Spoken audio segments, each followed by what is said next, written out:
नमस्कार, मैं दुर्गेंद्र चौहान हूँ।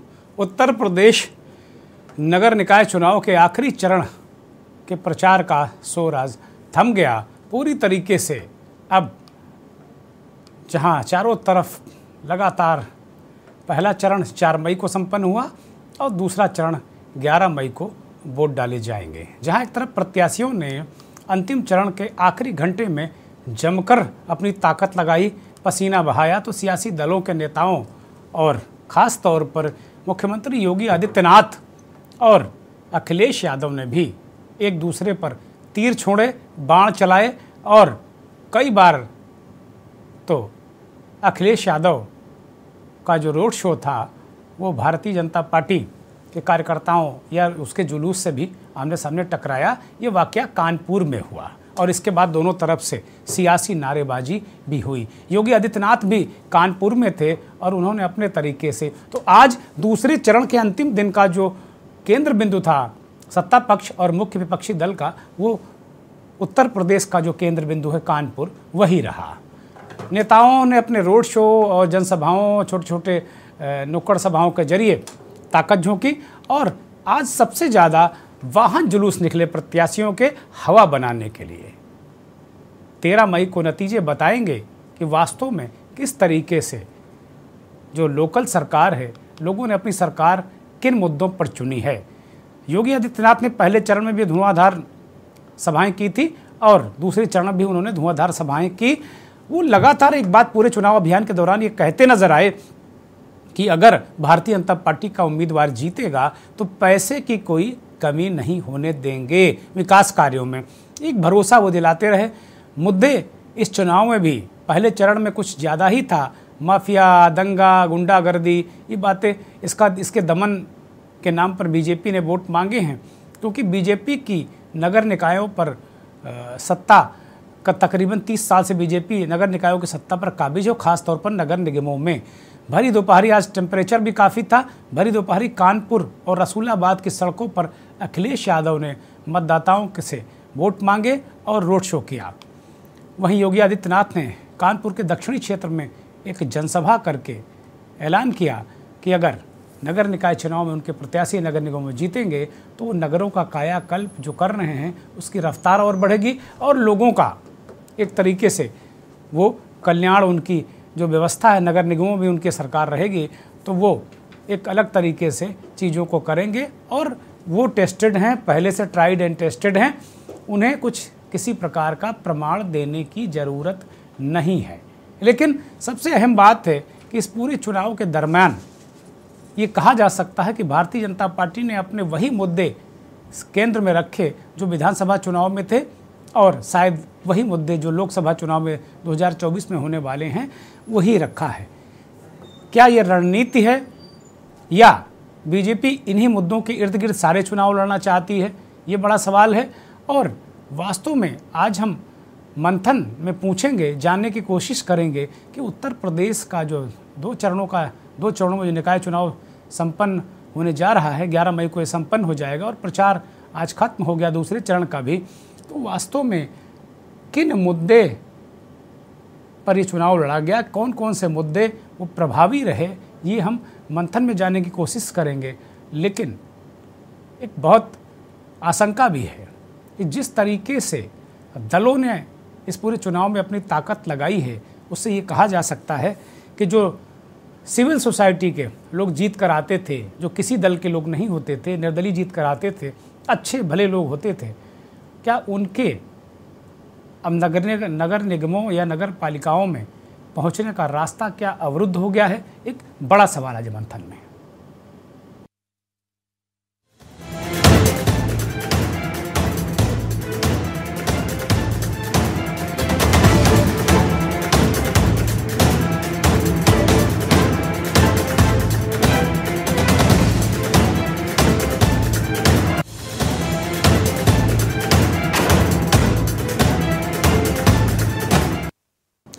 पहले चरण की जो 4 मई को वोटिंग हुई थी उसमें वोटिंग परसेंटेज काफ़ी नीचे रहा।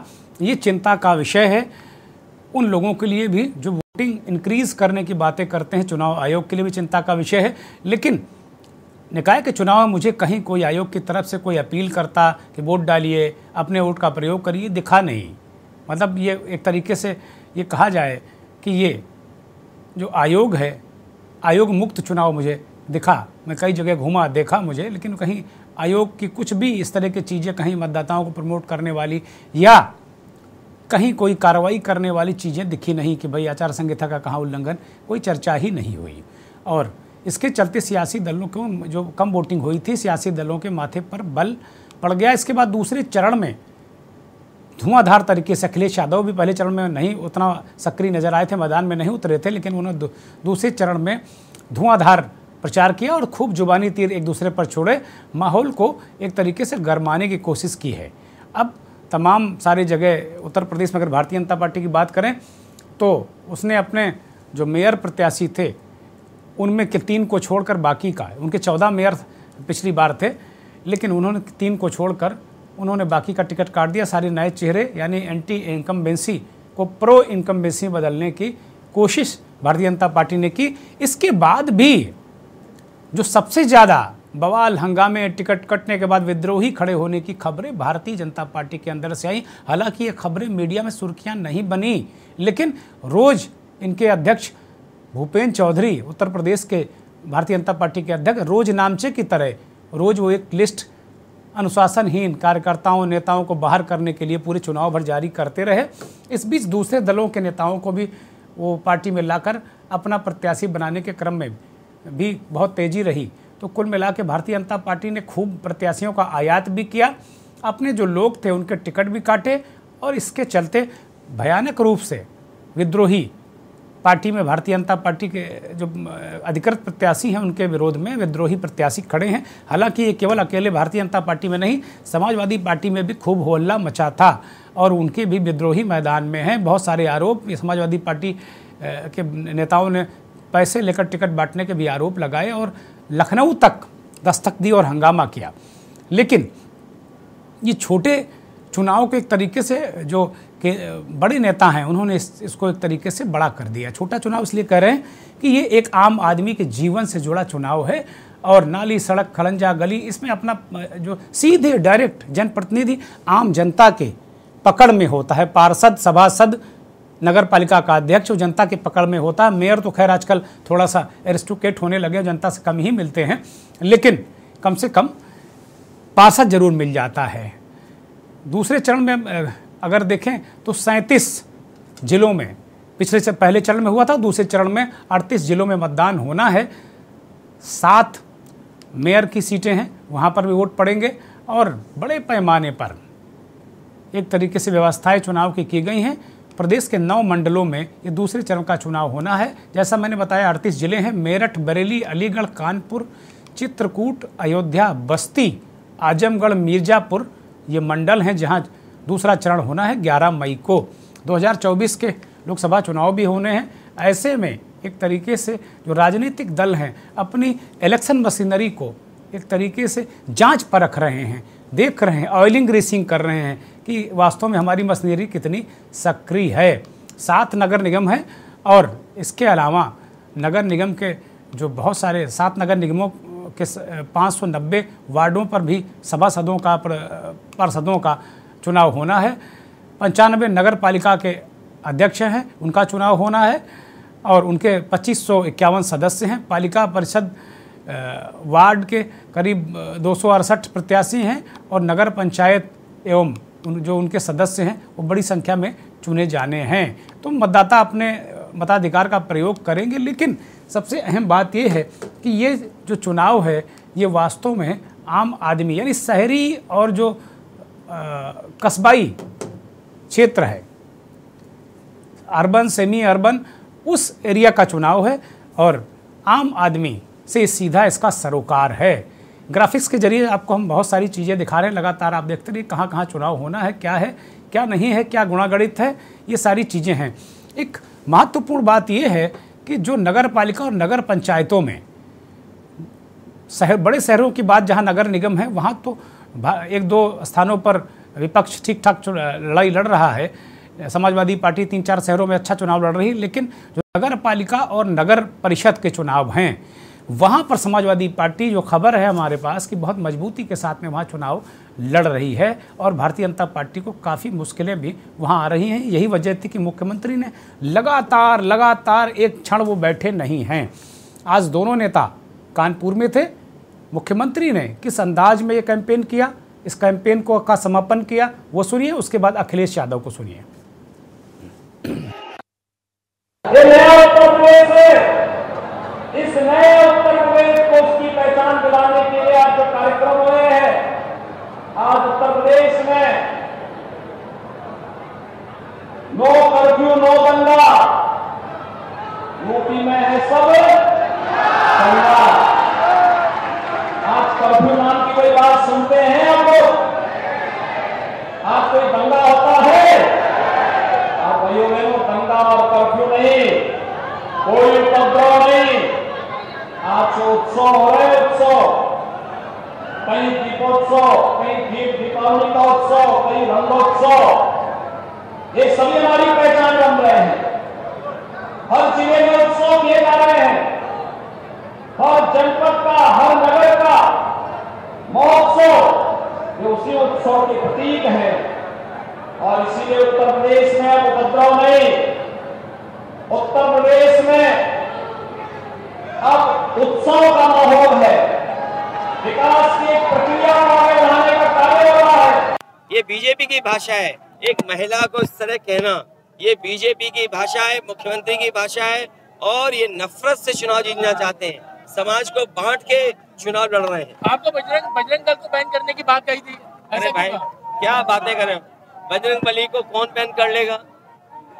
कौन बैन कर लेगा? किस तरीके का देखा? अगर योगी जी भी चाहेंगे तो नहीं बैन कर पाएंगे। निकाय चुनाव में क्या लग रहा है? निकाय चुनाव में कूड़े के साथ साथ बीजेपी की सफाया। दिल्ली में 100 में 75, हमारे 25 में बंटवारा, उसमें भी हमारा। ये 100 में 75 में पिछड़े दलित और मुसलमान हैं। क्या उनकी बातें कर रहे थे? बड़ी खुशी की बात है।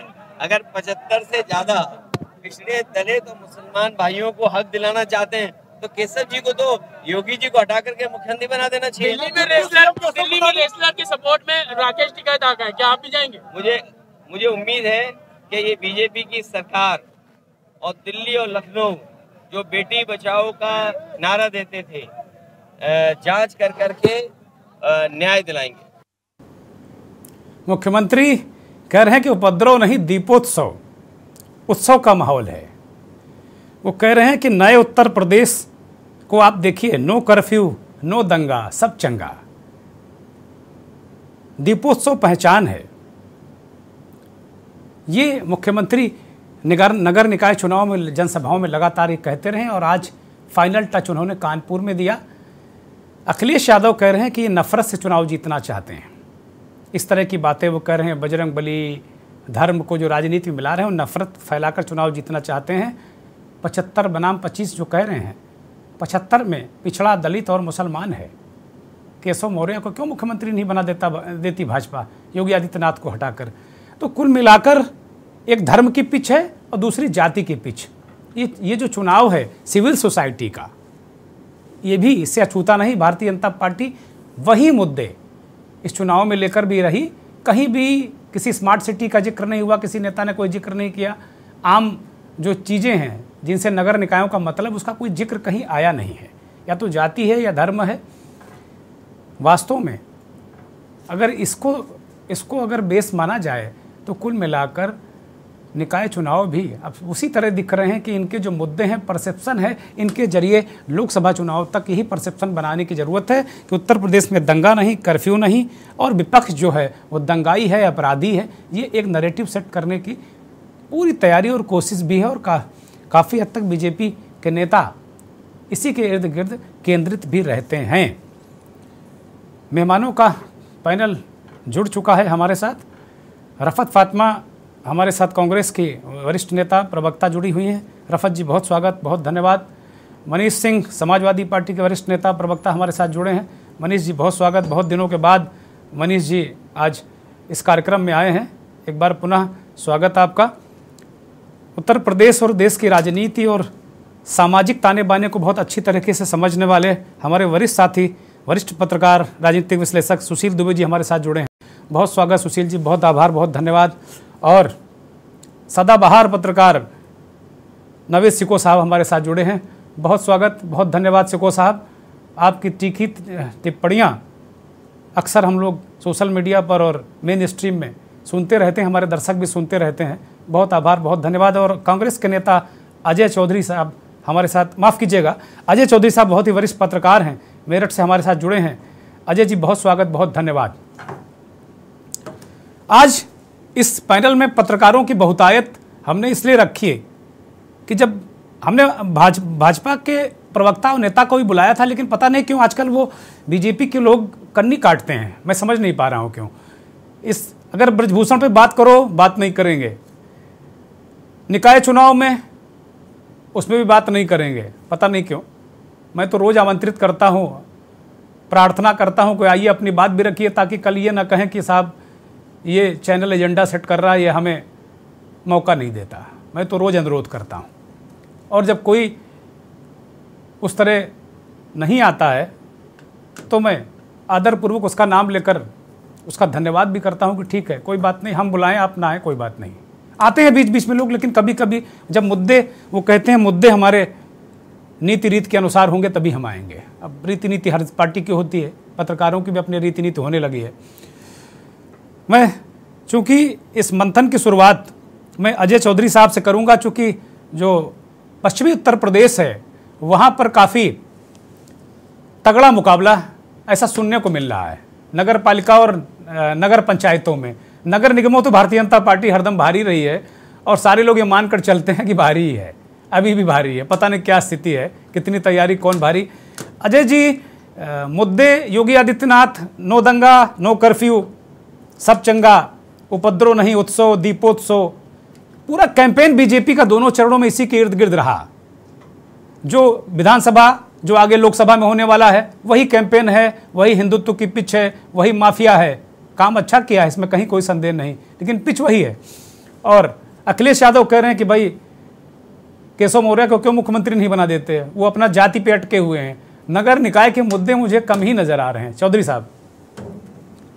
नमस्कार साहब। देखिए, पश्चिमी उत्तर प्रदेश में अगर हम बात करें जो है भाजपा सरकार की, या जो पिछले कार्यकाल में जो भी कार्य कर रहे हैं वो राज्य के लिए है, वो जो है हर एक जो है जिले के स्तर पर कार्य किया जाए। लेकिन जो ये चुनाव है, जो ये आपके जो निगम के चुनाव है या जो है आपके परिषद के चुनाव है, ये चुनाव एक गांव से, कस्बे से, मोहल्ले से खड़ंजों तक ये चुनाव जाते हैं।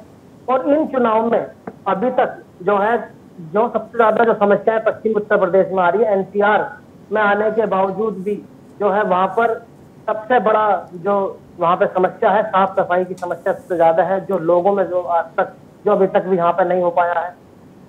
ना ही यहाँ पर ड्रेनेज सिस्टम, आप अगर जो है मेरठ की बात करें, मुजफ्फरनगर की बात करें, आप जो है आप अलीगढ़ की बात करें, कहीं भी जाए, तो वहां पर जो सबसे ज्यादा जो समस्याएं हैं, नगर जो है निगम अगर जो है निकाय चुनाव में अगर ये देखी जा रही है, तो ड्रेनेज सिस्टम फेल है, सफाई की व्यवस्था फेल है, और सबसे अधिक और सबसे बड़ी बात, एनसीआर के में आ चुके हैं, जो है दिल्ली के इतने करीब है, लेकिन महिलाओं की सुरक्षा में पश्चिम उत्तर प्रदेश हमेशा पीछे जाता हुआ नजर आ रहा है। और इनकी तरफ जो है, क्या बात कर रहे हैं चौधरी साहब, ये बड़ी चौंकाने वाली बात कर रहे हैं। ये तो पूरे कैंपेन में महिला सुरक्षा, आम आदमी की सुरक्षा, माफिया दमन, यही सब सारे नेता रट लगाए हुए थे जो सरकार में हैं।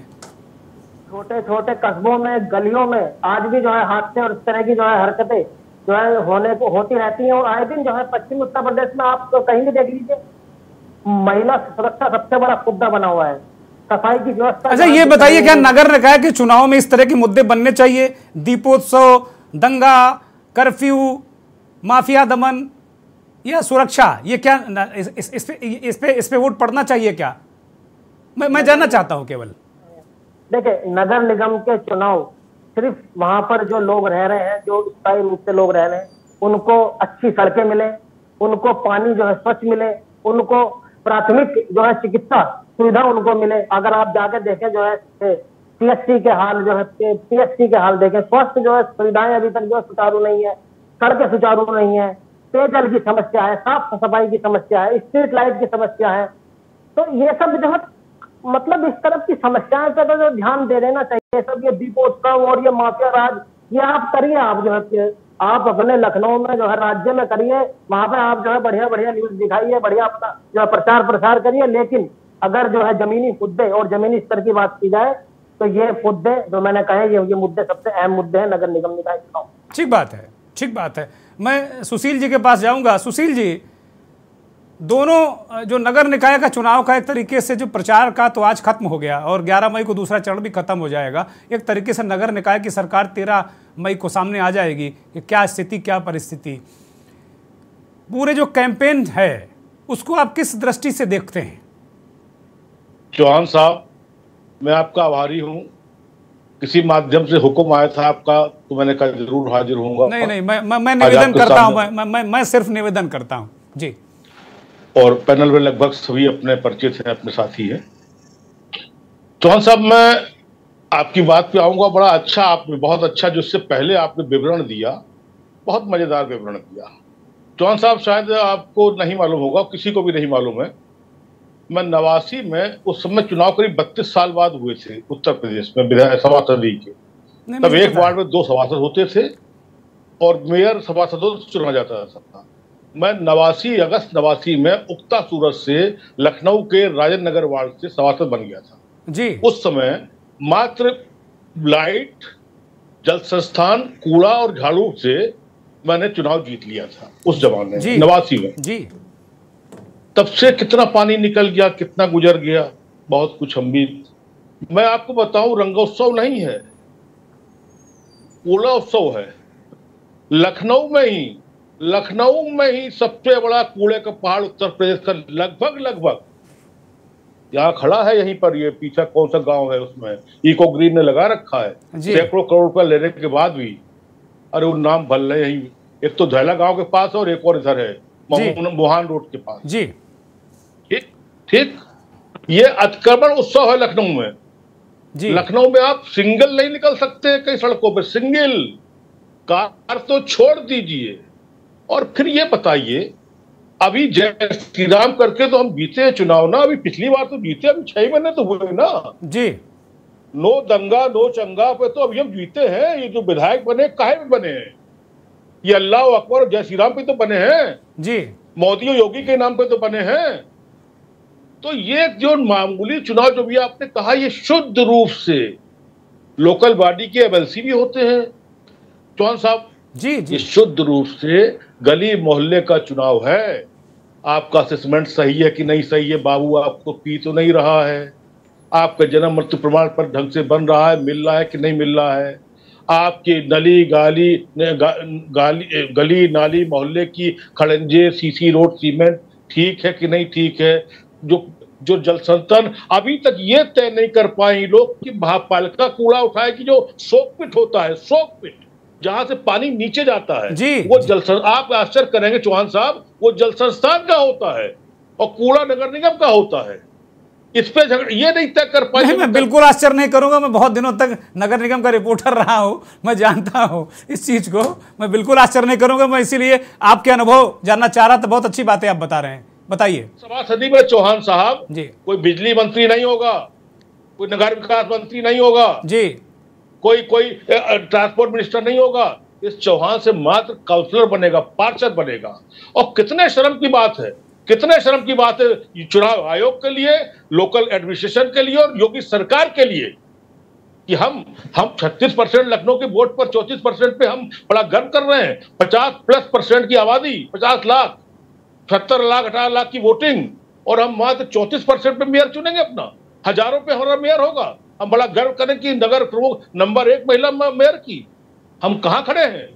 हम 1-1 हजार पे पार्षद होंगे 20-20 हजार की आबादी में, क्या मतलब? और चौहान साहब, मैं पूरे आप उसको उत्तर प्रदेश के उससे समझिएगा, लखनऊ में 82 गांव जुड़ चुके हैं। 82 गांव, लाखों की आबादी आ चुकी है। ये चुनाव इसलिए नहीं हुआ था कि इसमें हम दो दंगा दो चंगा अखिलेश कह रहे बेटी बचाओ, केशव मौर्य को। अरे अखिलेश जी, तुम भी तो सीएम रहे हो, अरे कम से कम कुछ तो लोकल मुद्दे में उससे बात कर लो। आप करो वो करो और बेटी बचाओ, वो कह रहे हैं कि वो नो दंगा नो चंगा रंगोत्सव। अरे वो जो आए हैं गांव, आए हैं इलाके, आए जहां चलने को बरसात में लोग तरसते हैं, वहां खड़ंजे कैसे लगेंगे? वहां सड़क कैसे बनेगी, वहां पर नाली कैसे बनेगी? अभी 2 साल पहले लखनऊ में ही संक्रामक रोग फैला था 20 शहर में और बहुत सारे बच्चे मरे थे। वो बस्ती, मुझे इस वक्त नाम नहीं याद आ रहा, हमने बाकायदा कैंपेन चलाकर वो खबर चलाई थी। बहुत भयानक स्थितियां वहां देखने को मिली थी। वो बालू अड्डा जी बालू अड्डा जी। और सुनिए दुर्गेश जी और दुर्गेश जी, और सुनिए, अभी आपने देखा होगा कुछ दिनों पहले कमिश्नर लखनऊ मंडल रोशन जैकब जी घुटने तक उठाए, पानी तक भरा था 1090 पे, वहां पर छाता लगाए खड़ी थी। अभी इसी पिछली बरसात में। हाँ जी ये नगर निगम का काम ये है। स्मार्ट सिटी बन रही है लखनऊ, पीएम को खड़े होकर इस पर सुशील जी, इस पर कोई बात ही नहीं कर रहा। मैं तो चाहता हूं कि मैं चाहता था कि चुनाव में स्मार्ट सिटी की बात तो, लेकिन कोई बात ही नहीं कर रहा। मैं अब नवेद भाई के पास जाऊंगा। नवेद जी, सुशील जी ने बहुत खरी बातें कह दी और चूंकि सुशील जी ने वो भोगा भी है बतौर पार्षद, उस समय सभासद हुआ करते थे, तो उस चीज को बहुत भोगा भी है और देखा भी और समझा भी, नेतृत्व भी किया। ये बड़ा सौभाग्य कि हमारे पत्रकार साथी सभासद भी रहे हैं। ये बहुत अच्छी बात है कि वो बहुत और करीब से, हम लोगों से ज़्यादा करीब से वो चीज़ों को समझ के उन्होंने जनता के सामने रखा है। वास्तव में क्या स्थितियां, क्या परिस्थितियां आपको नजर आ रही कैंपेन के बाद की? क्या मुद्दों पर बातें हुई हैं क्या नवेद भाई? जी नहीं, हाँ बिल्कुल। का चुनाव होता है, ये आम जनता की आम समस्याएं, पानी, सड़क, बिजली, साफ सफाई, ट्रैफिक, इन मुद्दों पर ये चुनाव होता है। इसका लेकिन जिस शिद्दत से बड़े बड़े नेता इस चुनाव की कैंपेनिंग कर रहे हैं, प्रचार कर रहे हैं, वो इन मुद्दों को नहीं उठा रहे हैं। ये बड़ा सवाल है। सत्ता पक्ष का नेता हो या विपक्ष का कर रहा, आज जिनका जिक्र आपने किया, जिनकी आपने बाइट दिखाई, उन नेताओं ने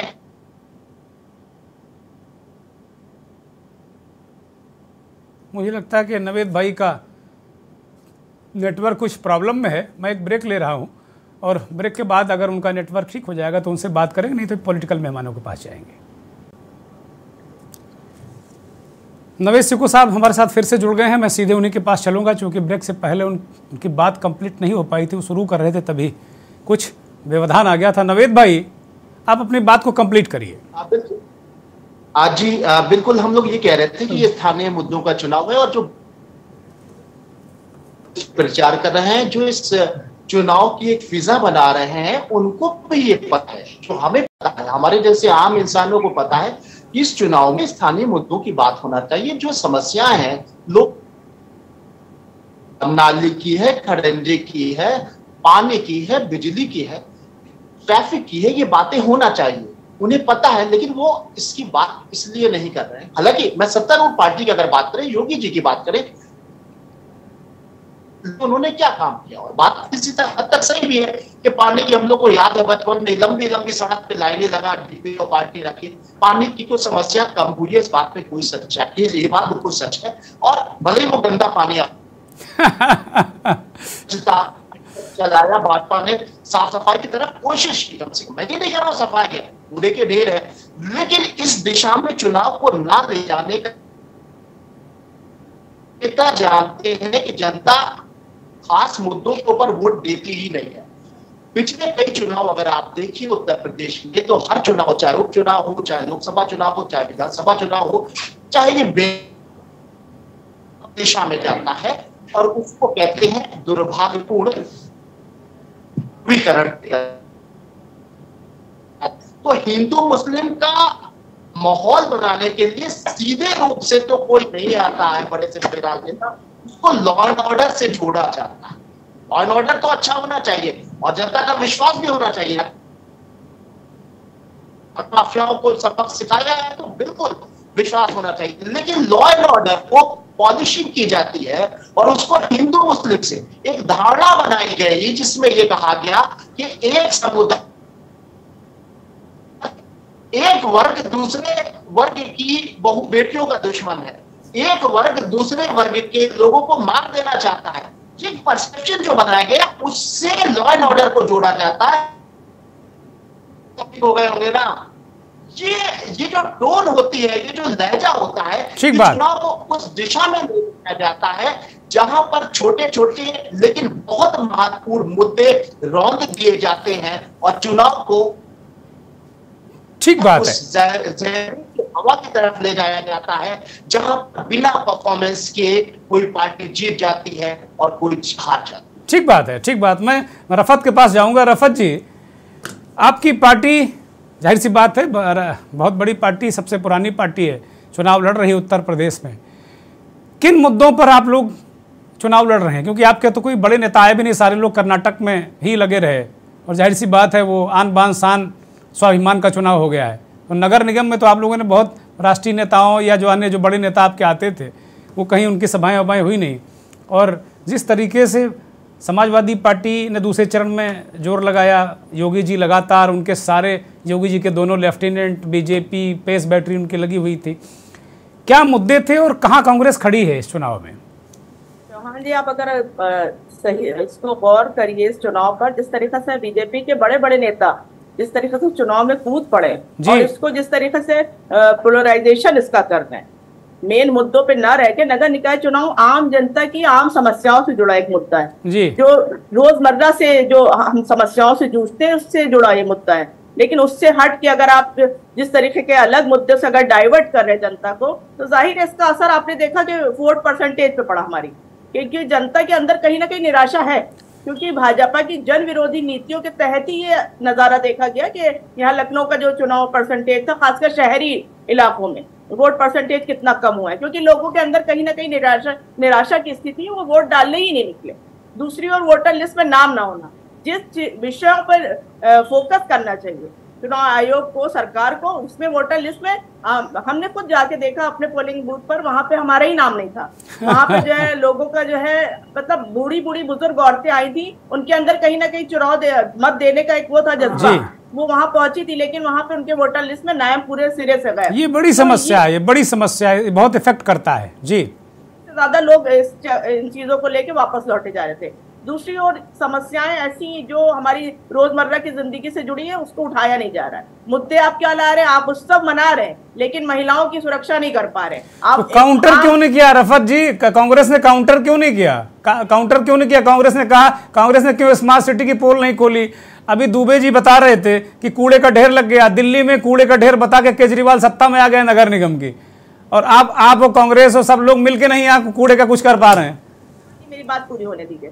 लखनऊ के 2 सम्मानित पत्रकारों ने आपको हकीकत बयान कर दी है कि कूड़े के ढेर कैसे लगे हुए हैं। वो पूरा लखनऊ की जो स्थिति है उससे रूबरू है अच्छे से। हम लोग भी रूबरू हैं, लगातार इस मुद्दों पर बात करते रहते हैं और मुद्दों से भटकते नहीं है। कांग्रेस का एक वो है कि वो मुद्दों से इधर उधर डाइवर्ट नहीं कर रही है, वो जनता के मुद्दों पे ही टिकी है। हालांकि जनता जो भी फैसला लेगी वो सराखों पे होता है हमेशा से, लेकिन कांग्रेस मुद्दों पे टिकी है। कांग्रेस रोजगार पे बात करती है, कांग्रेस जो आज हालात जो है, शिक्षा की जो हालात है उस पर बात कर रही है, कांग्रेस महिलाओं के उत्पीड़न जो हो रहे हैं उस पर बात कर रही है। कांग्रेस मुद्दों से भटक नहीं रही है, वो मुद्दों पे हम टिकी हुई है। और आज से नहीं, सिर्फ नगर निकाय चुनाव में नहीं, आप देख लीजिए कोरोना में जो स्थितियां थी जनता की, उसमें भी कांग्रेस सड़कों पे थी। तो हम मुद्दों से नहीं भटके हुए हैं, हम मुद्दों पे ही टिके हुए हैं और आज भी मुद्दों पे ही टिके रहेंगे। ठीक बात है। मैं मनीष सिंह के पास जाऊंगा। मनीष जी, अभी सुशील जी कह रहे थे कि भाई ठीक है, वो कह रहे हैं कि उपद्रव नहीं उत्सव, नो कर्फ्यू नो दंगा। नवेद भाई ने कहा कि ये सीधे सीधे धार्मिक बातें न कहकर इस तरह जोड़ के ये बताया जाता है, परसेप्शन क्रिएट किया जा रहा है कि भाई ये जो एक अमुक समुदाय है, एक अमुक लोग हैं, ये इसके दुश्मन हैं, इस तरीके का माहौल बनता है। और आप लोग को ये जो सत्ताधारी दल के लोग हैं वो दूसरी पाले में खड़े करते हैं। लेकिन कहीं ना कहीं जिम्मेदारी बननी चाहिए थी। अब इसके अखिलेश यादव को भी नगर निकाय के मुद्दों पर बात करनी चाहिए थी, तो वो भी राष्ट्रीय मुद्दों पर बात करते नजर आए अपनी सभाओं में। वो मनीष जी अनम्यूट करिए, आपको सुन नहीं पा रहे दर्शक। सबसे पहले तो चौहान जी आपको मैं नमस्ते बोलता हूँ। नमस्कार। और सुशील दुबे सर तो बहुत वरिष्ठ हैं और लखनऊ ही नहीं उत्तर प्रदेश और देश की राजनीति को बहुत अच्छे तरीके से समझते हैं, जानते हैं। नावेद सिंह सर को हम लोग बहुत साफ सुथरे तरीके से नहीं सुन पाए, इसलिए कि कुछ आवाज की डिस्टर्बेंस थी, लेकिन बहुत ही साफगोई से अपनी बात कहने के लिए जाने जाते हैं। देखिए, आज उत्तर प्रदेश और देश में जो राजनीतिक हालात है सामाजिक हालात है और आर्थिक हालात है वो बहुत ही चिंतनीय है और बहुत ही दयनीय है। और आज के समय में ग्राम प्रधानी का चुनाव हो, चाहे जिला पंचायत का चुनाव हो, चाहे ब्लॉक प्रमुखी का चुनाव हो, चाहे नगरीय निकाय का चुनाव हो, चाहे एमएलसी का चुनाव हो, चाहे विधायक का चुनाव हो, चाहे सांसद का चुनाव हो, आज देश के सामने जिस तरह का परसेप्शन भारतीय जनता पार्टी ने राजनीति का बनाया है वो पूरी देश की आवाम इस समय क्षुब्ध है और निराश है। मैं ये बात इसलिए कहना चाहता हूं कि जब हम आजाद हुए थे, हमारा देश जब गुलामी की जंजीरों से बाहर निकल करके आया था, उस समय भी रोटी कपड़ा मकान एक बुनियादी हमारा सवाल था, बुनियादी एक हमारा मुद्दा था। उसके बाद से शिक्षा, स्वास्थ्य, सड़क और सुरक्षा हमारे बुनियादी सवाल थे। और आज भी 75 वर्षों के बाद भी अगर इन विषयों पर बात हो रही है तो कहीं ना कहीं सरकारों को सोचना पड़ेगा कि अगर जनता इन विषयों पर बात करना चाहती है तो सरकारों के सामने एक सबसे बड़ी चुनौती बनी हुई है। मैं ये बात चौहान सर इसलिए कहना चाहता हूं कि जब हम नगरीय निकाय का चुनाव लड़ रहे थे, आज मुझे खुशी है इस बात की कि भारतीय जनता पार्टी जिस तरह से अहंकार के दम पर, जिस तरह से सत्ता का दुरुपयोग करके दूसरे राजनीतिक दलों के नेताओं और कार्यकर्ताओं के ऊपर गुंडा एक्ट लगाने का, गैंगस्टर लगाने का काम कर रही है, उस परिस्थिति में 13,000 वार्डों में आज समाजवादी पार्टी का एक एक कार्यकर्ता चुनाव लड़ रहा है। 544 नगर पंचायतों में समाजवादी पार्टी का कार्यकर्ता चुनाव लड़ रहा है। 199 नगर पालिकाओं में हम चुनाव लड़ रहे हैं। उसके बाद से 17 नगर निगमों में हम चुनाव लड़ रहे हैं। तो समाजवादी पार्टी ने पूरे मुस्तैदी के साथ जो नगरीय निकाय के मुद्दे हैं, हमने स्वच्छता की बात किया, हमने सवाल पूछा है भारतीय जनता पार्टी की सरकार से, और भारतीय जनता पार्टी की सरकार से हमने चैलेंज के साथ ये सवाल पूछा है कि 2021 और 22 में नगर विकास मंत्रालय को जो बजट हमारा उत्तर प्रदेश सरकार ने पेश किया था, उसमें नगर विकास विभाग को जो पैसा मिला था वो 16,871 करोड़ रुपए थे। लेकिन बेशर्म सरकार और बेशर्म मुख्यमंत्री और बेशर्म नगर विकास मंत्री ने मात्र 6,731 करोड़ रुपए खर्च किया। अब आप सोचिए, एक सूडा डिपार्टमेंट है, सुशील दुबे सर जानते होंगे और नवेश सिकोह जी जानते होंगे, एक सूडा डिपार्टमेंट है जिससे प्रधानमंत्री आवास का निर्माण किया जाता है और शहरों में सड़कें बनाई जाती हैं। उसमें 600 करोड़ रुपए का बजट हुआ करता था श्री अखिलेश यादव जी की सरकार में, और आज के समय में मात्र 200 करोड़ रुपए उस डिपार्टमेंट का बजट बस बच गया है। अब आप सोच सकते हैं कि जब हम अपना रुपया नहीं खर्च कर पा रहे शहरों के विकास के लिए, जो हमने बजट में रखा है उस पैसे को हम आधा पैसा भी नहीं खर्च कर पा रहे, तो हम उनका विकास। मनीष जी बहुत अच्छी, बहुत बढ़िया बातें कह रहे हैं। हमें तो लगता है अखिलेश यादव जी को आपको पूरे प्रदेश में निकालना चाहिए था। इतनी बढ़िया बातें आप नगर निकाय को लेकर कर रहे हैं, मुझे लगता है तहलका मच जाता। जैसे कर्नाटक में प्रियंका गांधी काउंटर कर रही हैं, बता रही हैं कि भाई क्या क्या मसला किस तरह चल रहा है वहां पे। मुझे लगता है बहुत अच्छी बातें आप बता रहे हैं और ये अपने आप में आई ओपनिंग है। जी चौहान जी, दो बड़ी बातें आप लोगों से कहना चाहता हूं। अब शहरों में चले जाइए, नगरों में चले जाइए, नगर पालिकाओं में चले जाइए, तो हमारे मजदूरा गांव से आते हैं शहरों में, जब वो सुलभ शौचालय में जाते हैं, सोचिए सरकार के द्वारा बनाए हुए सुलभ शौचालय में जाते हैं, एक तो उनको शहरों में कई ऐसे दिन होते हैं जब उनको काम नहीं मिलता, उसके बावजूद उनको बाथरूम में जाने के लिए जब वो साइकिल किनारे सड़क के खड़ा करते हैं और सुलभ शौचालय में जाते हैं, तो सुलभ शौचालय में बैठा हुआ कर्मचारी कहता है कि 2 रुपए आप वॉशरूम के में जाएंगे तो आपको 2 रुपया देना पड़ेगा, 10 रुपए देना पड़ेगा। अब आप सोचिए कि उनकी सफाई नहीं है सुलभ शौचालयों की। किसी भी गली में चले जाइए, गली नंबर नहीं लिखा हुआ है, किसी भी आप मोहल्ले में चले जाइए, मोहल्ले का नाम लिखा नहीं हुआ है, उसके बाद से कूड़े के लिए कूड़ादान नहीं बनाया गया है। आप ऐसी परिस्थिति में आप स्मार्ट सिटी बनाने की बात, वो स्मार्ट सिटी के प्रचारक ब्रांड एम्बेसडर सचिन तेंदुलकर जी कहां चले गए, जो स्मार्ट सिटी और स्वच्छता अभियान का अभियान लेकर के प्रधानमंत्री जी झाड़ू लगा रहे थे।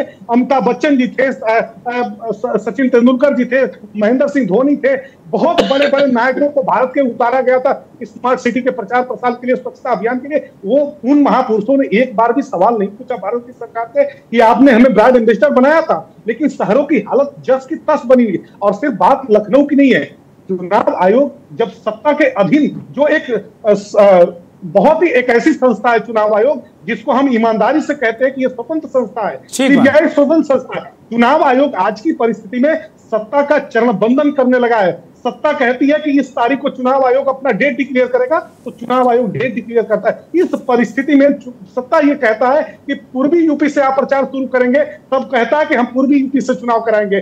पश्चिमी यूपी को सत्ता कहता है कि पश्चिमी यूपी से चुनाव शुरू कराइए प्रथम चरण का, तो चुनाव आयोग कहता है कि हम पश्चिमी यूपी से। इस तरह की परिस्थिति में जब हमारी स्वतंत्र स्वायत्त संस्थाएं हमारी समाप्त कर दी गई है, तो हम लोकतंत्र को और संविधान को बचाने, ये तो पहले भी होता रहा होगा मनीष जी, ऐसे थोड़ी कि यही लोग कर रहे हैं, बाकी भी रहता होगा, पहले भी लोग कर रहे होंगे। बस ये है कि थोड़ा सा ज्यादा दिख रहा है, मीडिया का युग है ये। जी चौहान साहब, मैंने शुरू में ही ये बात कहा कि अगर आज के समय में भी 75 वर्षों बाद सभी की इसमें हिस्सेदारी है, सभी का इसमें योगदान है। ठीक बात है। भारत की आवाम, चौहान सर 1 मिनट मैं समझ लूंगा, बस मात्र 30 सेकंड दीजिएगा हमको। आज के समय में अगर रोटी कपड़ा मकान की बात हो रही है, शिक्षा स्वास्थ्य और सड़क और सुरक्षा की बात हो रही है, तो सभी नेताओं को, सभी राजनीतिक दलों को सोचना पड़ेगा कि 75 वर्षों के बाद भी अगर भारत की आवाम इन मुद्दों पर बात करना चाहती है, तो नेताओं को आगे आकर के सोचना पड़ेगा और जनता के हक को सत्ता को देना पड़ेगा। ठीक बात है, बहुत बढ़िया बात। अब ये चूंकि मंथन का ये अंतिम चरण है, जैसे आज अंतिम चरण प्रचार का खत्म हो गया और अंतिम चरण का चुनाव 11 तारीख को हो जाएगा, उसी तरह कार्यक्रम अब अंतिम सोपान में पहुंच चुका है।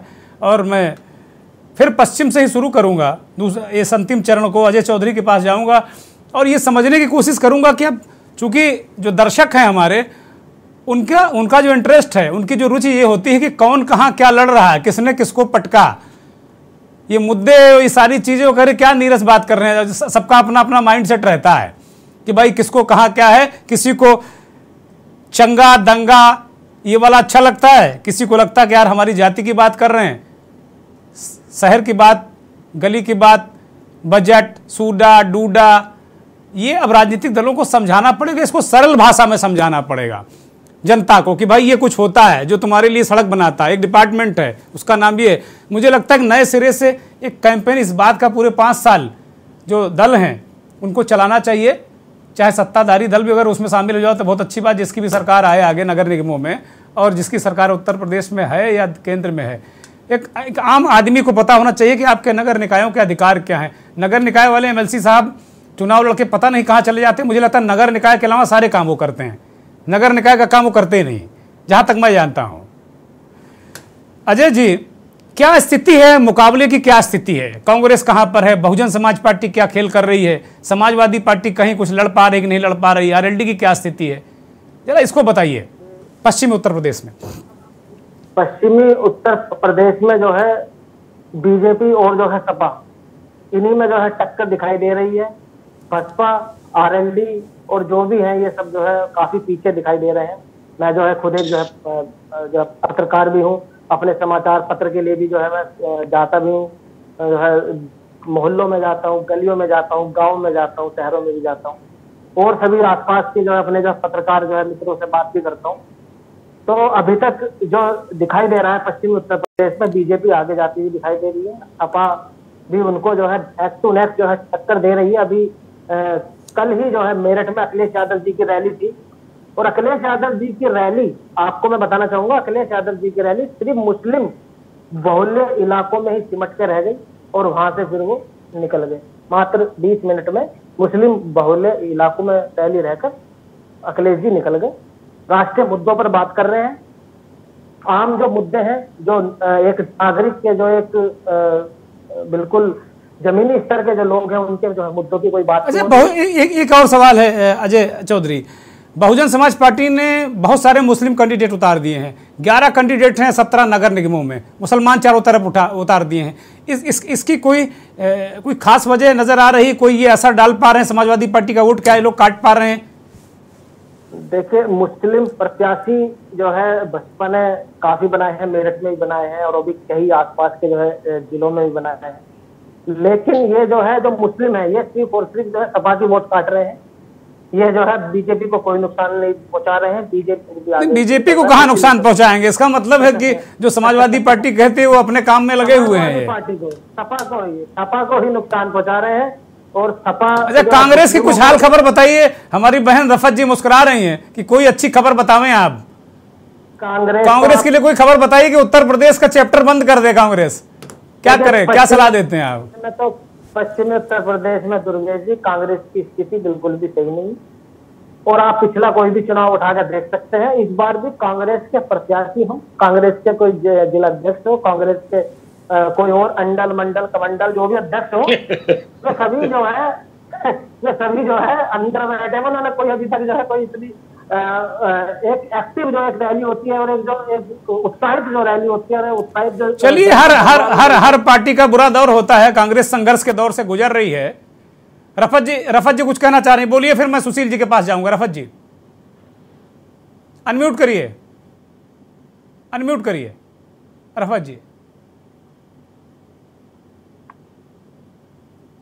रफत जी आपकी आवाज नहीं मिल रही, कृपया अनम्यूट करिए।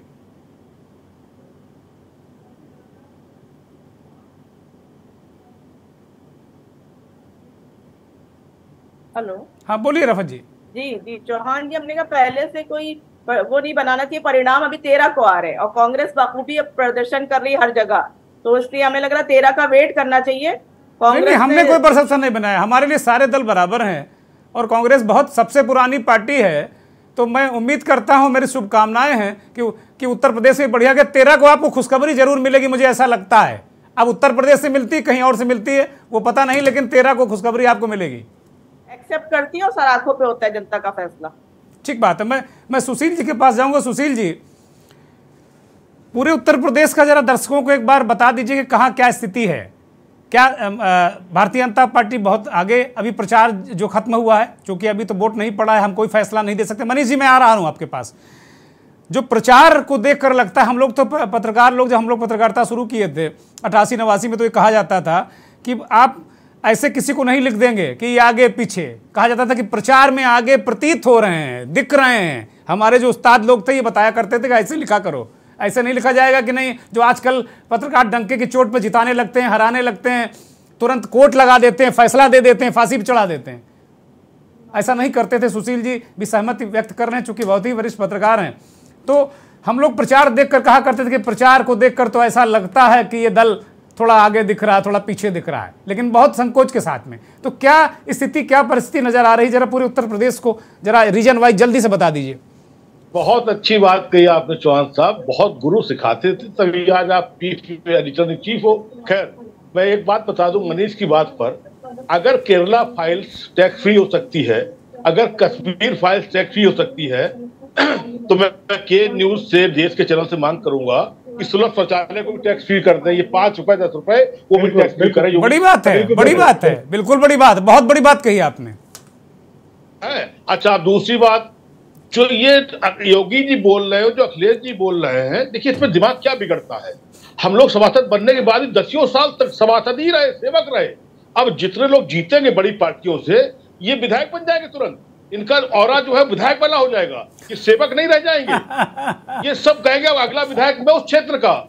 ये मानसिकता बहुत जहरीली होगी, बड़ी खराब होगी, और यही मानसिकता जनता को अपमानित करती है। ठेके पट्टे पे लग जाएंगे, ठेके पट्टे पे वो छोड़ दे रहे हैं आप। हाँ, बेशक 20%, 25%। चौहान साहब सीधे सीधे हिसाब किताब है। खैर, अब मैं आपके मूल प्रश्न पे आता हूँ।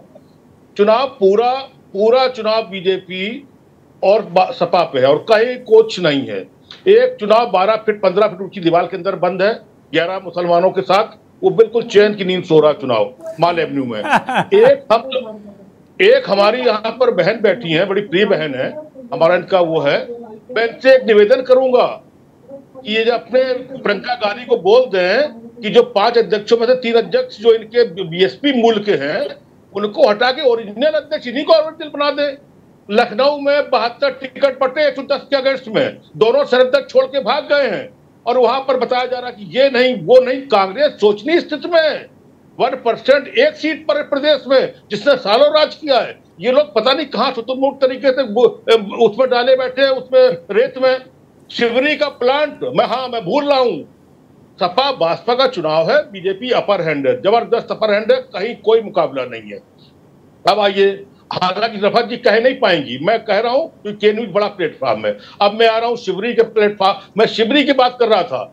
सैकड़ों हजारों करोड़ रुपया खर्च होने के बाद चौहान साहब जी, शिवरी का पहाड़ नोएडा और दिल्ली के पहाड़ से कम नहीं है जी। ये है असली चीज। ये था नगर निगम मेयर इसलिए बनता है, सभासद इसलिए बनते हैं, विधायक तो अलग बात है।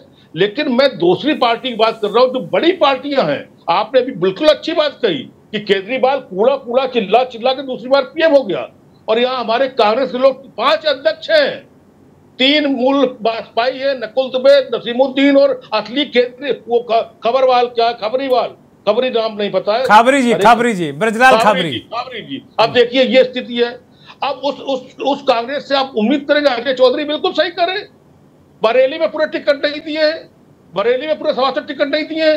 जब आप टिकट नहीं बांट रहे हो, कुछ पता ही नहीं है आप, इसका मतलब कि कोई टिकट लेने वाला नहीं था, दिए का मतलब क्या है कि लेने वाला नहीं था, ये स्थिति हुई। समझना चाहिए। मेरी देखिए कांग्रेस पार्टी बहुत शानदार पार्टी है, उसको जिंदा होना चाहिए उत्तर प्रदेश में। पता नहीं क्यों उसको उनके ही लोग मार रहे हैं। तो मैं बसपा, सुशील जी थोड़ा सा बसपा के बारे में जरा मैं ज्ञान बढ़ाना चाहता हूं अपना। ठीक है, समाजवादी पार्टी है, ये तो मुकाबले में दिख रहे थे, लेकिन बसपा के क्या क्या रोल है? जैसा मनीष सिंह की पार्टी आरोप लगाती है कि बहन जी अब उन्हीं के वोट काट रही हैं, कांग्रेस के वोट काट देती हैं, और वो बसपा के टिकट भाजपा के कार्यालय से बंटते हैं, इस तरह के तमाम चीजें चलती रहती हैं व्हाट्सएप पर। बहन जी रह रही है 15 फुट की दीवारों में, 15 से 16 होगी, 14 नहीं होगी। इतनी ऊंची दीवारों में रहने के बाद मैसेज बाहर जाता ही नहीं है। एक सीट रह गई है, 11 मुसलमान दे दिए, मुसलमान मुसलमान मुसलमान। एक ये बड़ी प्रॉब्लम है चौहान साहब कि पॉलिटिक्स में जय श्री राम मुसलमान, जय श्री राम मुसलमान। उनने मुसलमान दे दिए, ने जय श्री राम कर दिया, किस्सा खत्म हो गया। मूल तत्व राजनीति का खत्म होता जा रहा है। ये बहुत खतरनाक बात है लोकतंत्र के लिए। नगर निगम के चुनाव में, ये एमपी का चुनाव नहीं, विधायक का चुनाव नहीं, ये लोकल लेवल का बड़ी बात है, पार्षद चुनाव है। बड़ी बात है, सुशील जी ने बड़ी बात कही, मूल तत्व खत्म होने जा रहा। मनीष सिंह बहुत बड़ी बात कही, और राजनीतिक दलों की जिम्मेदारी है कि मूल तत्व ना खत्म होने जाए, नहीं तो लोगों की अभिरुचि खत्म हो जाएगी चुनाव से भी। मनीष सिंह देखिए, चौहान सर, सुशील दुबे जी का हम लोग इसीलिए आदर करते हैं कि हमेशा वो जनता के मुद्दों पर और हमेशा गाहे बगाहे वो राजनीतिक दलों को सचेत करते हैं। मैं ये बात इसलिए कह रहा हूं कि समाजवादी पार्टी ने हमेशा से मुद्दों पर आधारित राजनीति को आगे बढ़ाया है, और मुद्दों पर आधारित राजनीति पर ही जितनी बार भी हम सरकार में आए हैं, 4 बार उत्तर प्रदेश सरकार में, तो हमें मौका मिला है, इसलिए हम लोगों ने मुद्दों की बात किया है। समता मूलक समाज की परिकल्पना डॉक्टर राम मनोहर लोहिया जी के नेतृत्व में जो हम लोगों ने देखा था, उसको लेकर के नेताजी तक और आज के समय में हमारे राष्ट्रीय अध्यक्ष अखिलेश यादव जी बेरोजगारी पर बात करते हैं, कानून व्यवस्था पर बात करते हैं, पुरानी पेंशन बहाली की हम बात करते हैं, उसके बाद से जातीय उत्पीड़न और धार्मिक उत्पीड़न पर हम बात करते हैं। तो हम इसलिए इन विषयों पर बात करते हैं, यह आज के समय में समाज के सबसे मौजूद विषय है। और चौहान जी, सबसे महत्वपूर्ण बात है, योगी आदित्यनाथ जी तमंचे का आजकल बहुत जिक्र करते हैं, लेकिन सुशील दुबे सर को यह बात पता है। अरे आपकी पार्टी को कहते हैं तमंचावादी पार्टी, वो परोक्ष रूप से है। देखिए ऐसा है चौहान सर कि यही योगी आदित्यनाथ जी की जो अद्भुत कला है झूठ बोलने की, उनको तो लोग संत कहते हैं, लेकिन मैंने उनको कभी संत नहीं माना। मैं उसी क्षेत्र का रहने वाला हूं, मैं चूंकि देवरिया का रहने वाला हूं। योगी आदित्यनाथ जी को मैंने बहुत बचपन से देखा है, उतना बड़ा झूठ बोलने वाला इंसान हिंदुस्तान की राजनीति में कोई नहीं होगा। मुख्यमंत्री है, मुकदमा लिख जाएगा आपके खिलाफ, खामखा पुलिस आ जाएगी रात में। सुनिए, उनके अंदर जो खून है वही मेरे अंदर भी है, मैं भी। लेकिन चंदेल ठाकुर, मुझे पता है उनकी उतना डरपोक आदमी हिंदुस्तान की राजनीति में नहीं था। सर मैं ये बात नहीं, माननीय मुख्यमंत्री भाई शब्दों का ख्याल रखें मनीष जी। ठीक है चौहान जी, ख्याल लीजिए। माननीय मुख्यमंत्री, कल आपके नेता ही मुख्यमंत्री बनेंगे या थे, तो हम तो चाहते हैं कि अच्छे शब्दों का प्रयोग हो जी। हाँ ठीक है, तमंचे की बात करते हैं, लेकिन रिवाल्वर जो लाइसेंसी रिवाल्वर है वो तमंचा योगी जी के पास है, उनके ही मठ में रिवाल्वर लाइसेंस है। जो नेता अपने पास लाइसेंस रिवाल्वर रखता हो और दूसरे को तमंचे वाला बताता हो, इससे बड़ा हास्यास्पद क्या हो सकता है? इससे बड़ा झूठा क्या हो? फिर डाइवर्ट हो जाता, वो नैरेटिव सेट करते हैं, आप लोग रिएक्शन देने लगते हैं, कूड़े के पहाड़ वहीं के वहीं रह जाते हैं। मैं नावेद सिको के पास जाऊंगा फाइनल कमेंट के लिए, क्योंकि बिल्कुल अब वक्त मेरे पास नहीं है, बस बहुत संक्षिप्त वक्त बचा है। नावेद भाई, आप बड़े सोच में हैं और ये मुद्रा बड़ी सोचनीय है जो सुशील दुबे जी ने कहा कि मूल तत्व खत्म होता जा रहा है, चुनाव का मूल तत्व ही खत्म होता जा रहा है। देखिए, मुझे इस चुनाव में 2-3 बहुत अहम बातें लगी और मैं उसको दोहराना चाहता हूँ। समय बहुत कम है, इसलिए जल्दी जल्दी बात को अपनी खत्म करूंगा।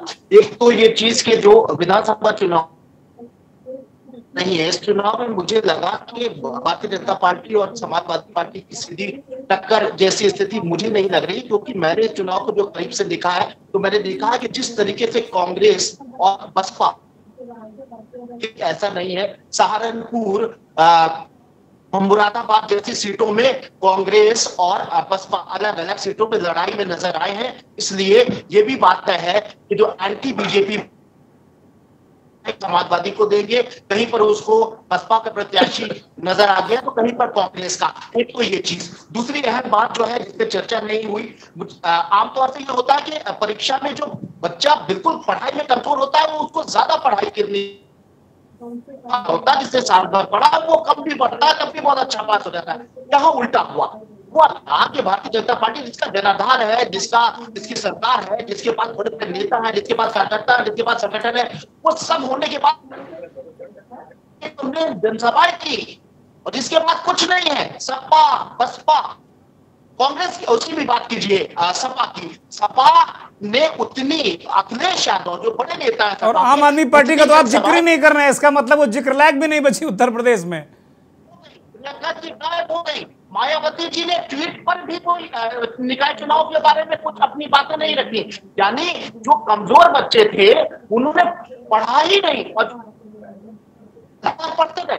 योगी आदित्यनाथ ये सोच सकते थे कि हमारे पास सब कुछ है, हम तो जीत ही जाएंगे, लेकिन सबसे ज्यादा मेहनत उन्होंने की। अखिलेश ने उनके 20% भी जनसभाएं नहीं की। बहन जी गायब हो गई। जय चौधरी जिनसे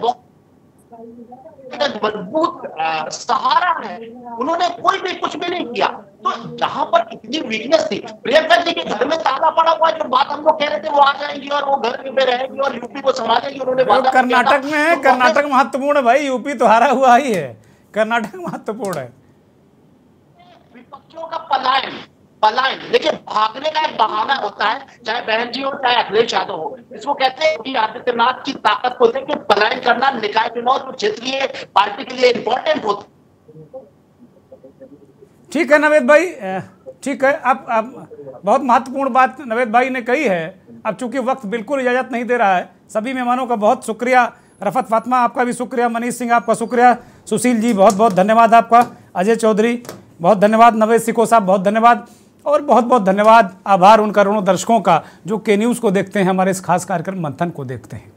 वरिष्ठ पत्रकार और बड़े तजुर्बेकार सुशील दुबे जी ने इस बात को कहा कि चुनावों का मूल तत्व तो खत्म होता जा रहा है। एक नैरेटिव, एक एजेंडा सेट करके उसी के इर्द गिर्द सारे चुनाव, चाहे पक्ष हो चाहे विपक्ष हो, लड़ने की कोशिश करता है, ये कर रहा है। वास्तव में क्या ये लोकतंत्र के प्रति लोगों की अभिरुचि ये चीज़ें खत्म करेंगी या ये नया दौर है? बहुत बहुत धन्यवाद, नमस्कार।